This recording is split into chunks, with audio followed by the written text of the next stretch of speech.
নমস্কাৰ সকলোকে স্বাগতম জনাই ষ্টুডিঅ'ত মই জাহ্নবী এডিআৰই তৃতীয় আৰু চতুৰ্থ বৰ্গৰ লিখিত বৰ্গৰ পৰীক্ষাত যিসকলে উত্তীৰ্ণ হৈছে তেওঁলোকৰ বাবে এই মুহূৰ্তত এটা ডাঙৰ খবৰ লৈ আহিছো কিয়নো এডিআৰই চতুৰ্থ বৰ্গৰ মৌখিক পৰীক্ষা লগতে তৃতীয় বৰ্গৰ স্কিল টেষ্ট কেতিয়াকৈ অনুষ্ঠিত হ'ব সেই সন্দৰ্ভত বৃহৎ ঘোষণা কৰিছে মুখ্যমন্ত্ৰীগৰাকীয়ে জুন মাহতে অনুষ্ঠিত হ'ব এডিআৰই চতুৰ্থ বৰ্গৰ মৌখিক পৰীক্ষাৰ লগতে তৃতীয় বৰ্গৰ স্কিল টেষ্ট লৈ আহিছো এই মুহূৰ্তৰ সবিশেষ এডিআৰই লাখ লাখ পৰীক্ষাৰ্থীৰ বাবে এই মুহূৰ্তত এটা ডাঙৰ খবৰ জনাইছো যিসকলে এডিআৰই তৃতীয় আৰু চতুৰ্থ বৰ্গৰ লিখিত পৰীক্ষাত উত্তীৰ্ণ হৈছে তেওঁলোকৰ বাবে এটা ডাঙৰ খবৰ জুন মাহত হ'ব এডিআৰই তৃতীয় বৰ্গৰ মৌখিক পৰীক্ষা এডিআৰই চতুৰ্থ বৰ্গৰ মৌখিক পৰীক্ষা হ'ব জুন মাহত আৰু তৃতীয় বৰ্গৰ স্কিল টেষ্টটো অনুষ্ঠিত হ'ব জুন মাহত এই পৰীক্ষা সম্পন্ন হোৱাৰ পিছতে হ'ব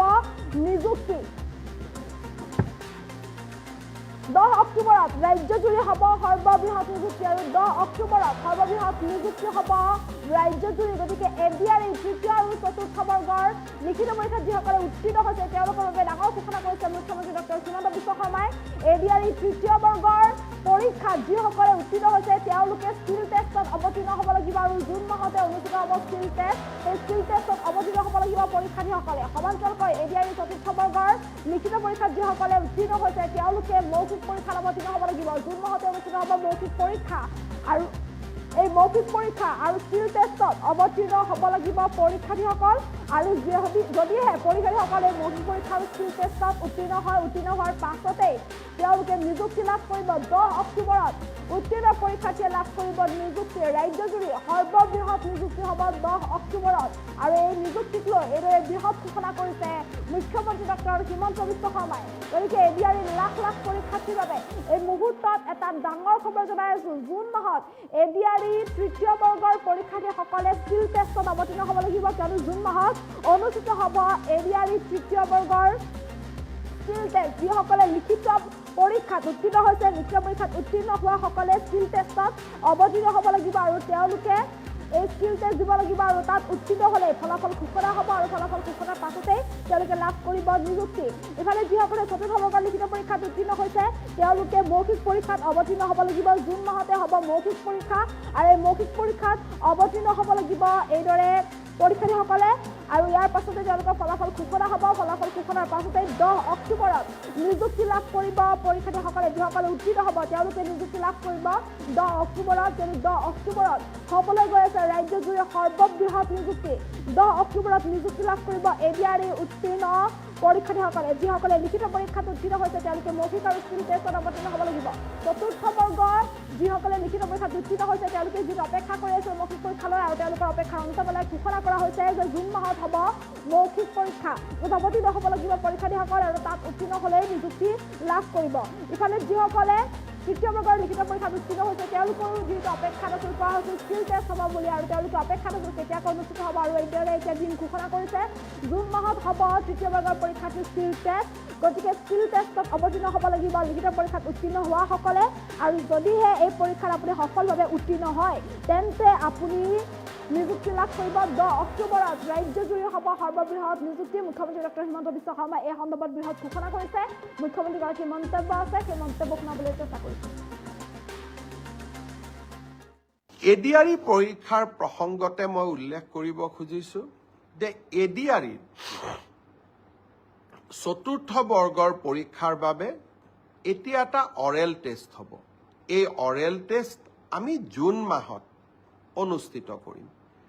লগে লগে এডিআৰই তৃতীয় বৰ্ষৰ পাছ কৰা ছাত্ৰ ছাত্ৰীসকল বা যুৱক যুৱতীসকলৰ বাবে এটা স্কিল টেষ্ট হ'ব সেই স্কিল টেষ্টটো আমি অহা জুন মাহত আমি আৰম্ভ কৰিম আমাৰ লক্ষ্য হৈছে যাতে এডিআৰইৰ নিযুক্তিও আমি 10 অক্টোবৰত দিব পাৰোঁ আৰু নৱেম্বৰ ডিচেম্বৰ জানুৱাৰীৰ ভিতৰত এডিআৰইৰ নতুন এডভাৰটাইজমেণ্টটো আমি যাতে দিব পাৰোঁ অৰ্থাৎ আমি আমাৰ যুৱক যুৱতীসকলৰ মাজত আশাৰ বন্তি গছি আমি জ্বলাই ৰাখিব খুজিছোঁ এডিআৰই পৰীক্ষাৰ প্ৰসংগতে মই উল্লেখ কৰিব খুজিছোঁ যে এডিআৰই চতুৰ্থ বৰ্গৰ পৰীক্ষাৰ বাবে এতিয়া এটা অৰেল টেষ্ট হ'ব এই অৰেল টেষ্ট আমি জুন মাহত অনুষ্ঠিত কৰিম। লগে লগে এডিআৰিৰ তৃতীয় বৰ্ষৰ পাছ কৰা ছাত্ৰ ছাত্ৰীসকল বা যুৱক যুৱতীসকলৰ বাবে এটা স্কিল টেষ্ট হ'ব। সেই স্কিল টেষ্টটো আমি অহা জুন মাহত আমি আৰম্ভ কৰিম। আমাৰ লক্ষ্য হৈছে যাতে এডিআৰিৰ নিযুক্তিও আমি 10 অক্টোবৰত দিব পাৰোঁ আৰু নৱেম্বৰ ডিচেম্বৰ জানুৱাৰীৰ ভিতৰত এডিআৰিৰ নতুন এডভাৰটাইজমেণ্টটো আমি যাতে দিব পাৰোঁ। অৰ্থাৎ আমি আমাৰ যুৱক যুৱতীসকলৰ মাজত আশাৰ বন্তি গছি আমি জ্বলাই ৰাখিব খুজিছোঁ। এডিআৰি পৰীক্ষাৰ প্ৰসংগতে মই উল্লেখ কৰিব খুজিছোঁ যে এডিআৰিৰ চতুৰ্থ বৰ্গৰ পৰীক্ষাৰ বাবে এতিয়া এটা অৰেল টেষ্ট হ'ব। এই অৰেল টেষ্ট আমি জুন মাহত অনুষ্ঠিত কৰিম।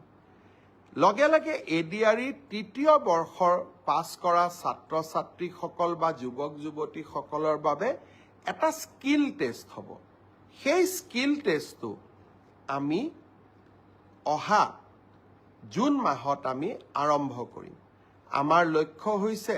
যাতে এডিআৰিৰ নিযুক্তিও আমি 10 অক্টোবৰত দিব পাৰোঁ আৰু নৱেম্বৰ ডিচেম্বৰ জানুৱাৰীৰ ভিতৰত এডিআৰিৰ নতুন এডভাৰটাইজমেণ্টটো আমি যাতে দিব পাৰোঁ। অৰ্থাৎ আমি আমাৰ যুৱক যুৱতীসকলৰ মাজত আশাৰ বন্তি গছি আমি জ্বলাই ৰাখিব খুজিছোঁ। এডিআৰি পৰীক্ষাৰ প্ৰসংগতে মই উল্লেখ কৰিব খুজিছোঁ যে এডিআৰিৰ চতুৰ্থ বৰ্গৰ পৰীক্ষাৰ বাবে এতিয়া এটা অৰেল টেষ্ট হ'ব। এই অৰেল টেষ্ট আমি জুন মাহত অনুষ্ঠিত কৰিম।